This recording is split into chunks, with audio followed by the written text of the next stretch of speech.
Manchester United won. Wolves won. Ruben Amorim, what were you thinking? I said before the game, don't change anything. You don't need to do it. Don't change anything. Okay, Mason Mount's injured. You have to make one change. That doesn't mean you have to change the formation. It doesn't mean you have to take out Patrick Dorgu from right wing and put him left wing back. It doesn't mean you have to start playing fucking 5 at the back against a team, bottom of the league, who's the worst team to ever play in this division, who currently have 2 points. Why have you done that? Why?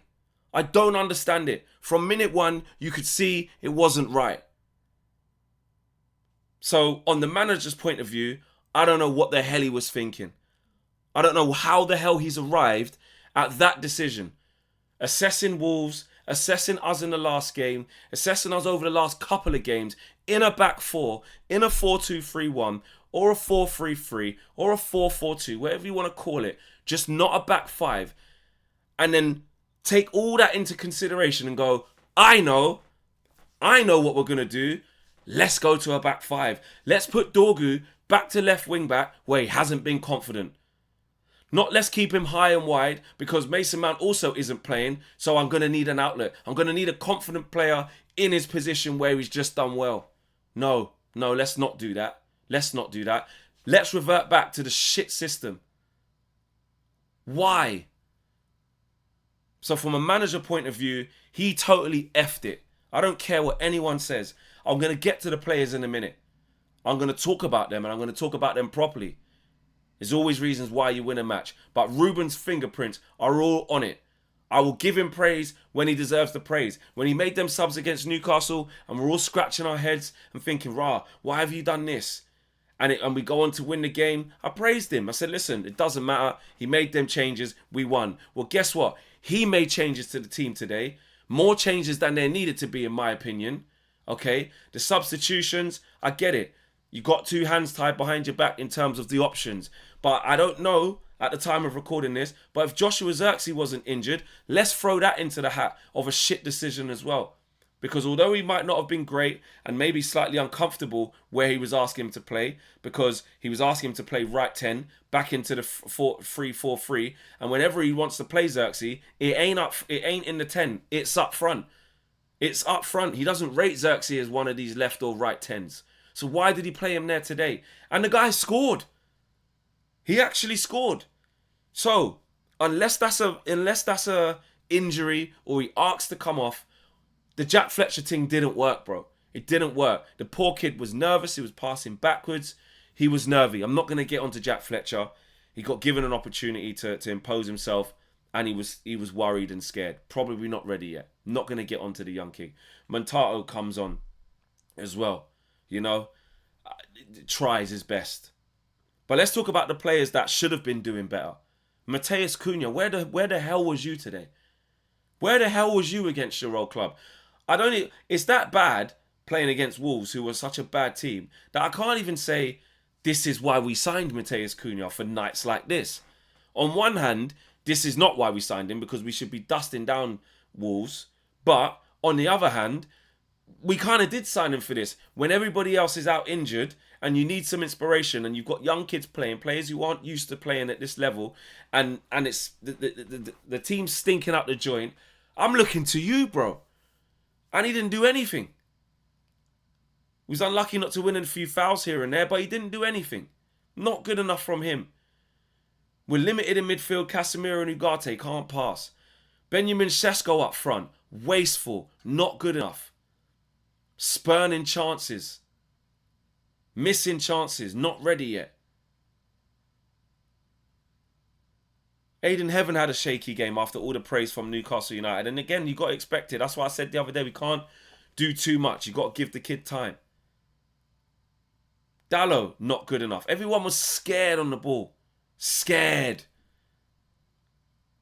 And like I said, I'm not one for just trying to pile on and stuff like that and with negativity. But that is a fucking shocker. There's no way to describe it. There's no other way to break that down. That was absolutely disgusting, embarrassing, pathetic All of it. And it could have all been avoided. I don't care about no 8 players missing. I did say it will be a tough game. So for those people that will say, oh, you did say it will be tough. You know what we're like. It's not all on Ruben's fault. I don't want to hear that today. Because I still said we will win the game. I still predicted we'll win the game. But this is a team now that has 3 points. 3. They're as good as a championship side as you're ever going to see. And they had a barrel load of chances. We could have lost that game tonight. We probably should have. Sonny Lamon saved our asses at 1-1. Double save, bro. Double save. We didn't even... It was that bad a performance, yeah? And it's not often I say this. We didn't even deserve the scummy win at the end. You know the thing that normally happens to Wolves when they give it away at the end? Like, look at them against Arsenal. Where you go, they just didn't deserve that.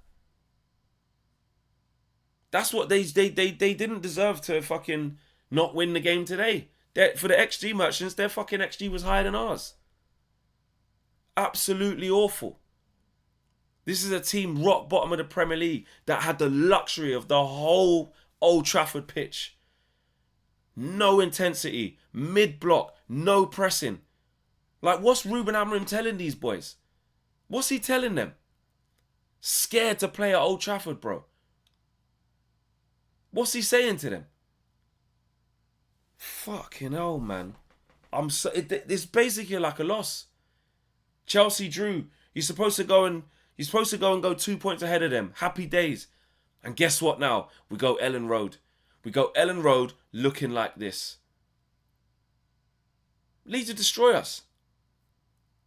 Like that, Leeds will destroy us. Now, they don't play a back five and they don't sit back. Leeds will go for us, which might actually help us. It might actually help us. And that's why I feared for this game. Wolves essentially had a look at us when we pumped them 4-1 because they tried to open up. Right? And said, we're not doing that. We're going to go 5 at the back. We're going to be compact. We're going to hit them on the break and stand off them. They won't know what to do. And guess what? Rob Edwards has essentially outcoached Ruben Amorim. And even during the game, I don't know why Amorim hasn't reverted formation. You want to be the Tinker Man now. You want to be the Claudio Ranieri now and show how tactically flexible you are. How about you fucking change the formation during the game and you can see it's not working instead of taking off Xerxes for Jack Fletcher? How about you do that? How about you change to a back 4 during the game and take off a defender? Or put Martinez into midfield? Or make Martinez step out of the back 4 once you go to a back 4 and get him on the ball? We had no creation, no control over the game from midfield because Ugarte and Casemiro ain't going to give you that in that type of game against that team. I can tell you that. You don't need a fucking UEFA A license for that, do you? Fucking poor. Poor. Basically a loss. I'm so pissed off with that. Let me know your thoughts on it, guys. Fucking... Oh. Fucking... I'm fuming with that. But then again, what do we expect with this team, innit? What do we expect? I'm out of here, guys. Let me know. Player ratings, check that out as well. That's going to be scathing too. I'm out of here. Peace.